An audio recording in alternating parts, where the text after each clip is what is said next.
ülesanne 16, siia mängu tuleb juba hüdraulika, ehk siis tuleb kasutada õiged elemendid.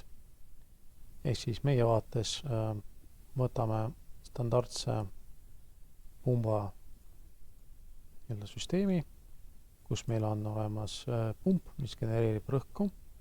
Siin on ülerõhuklapp, mis laseb liigse rõhu alla ja siin on manomeeter. Nii, ja siin on öeldud piisilindri juhtimiseks. Ehk siis meil on vaja leida piisilinder.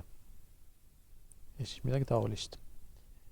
Ja siin on öeldud nüüd selline eesmärk on juhtida piisilindrit välja kangi hoidmisel.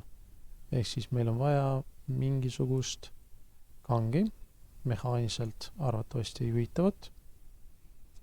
Ja nüüd selle kangiga peaks olema selline olukord, et kui me seda hoiame, siis piisilinder läheb välja ja kui kangi ei hoia, siis ta läheb ise sisse.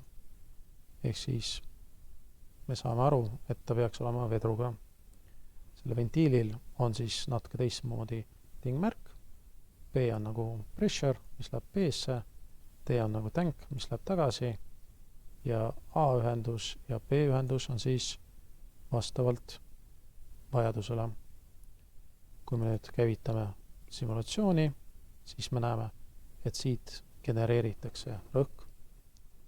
See õli läheb siia ülesse, silindri paremasse külge ja lükkab võlli sisse. See jääk, mis seal kunagi oli, läheb tagasi anumasse.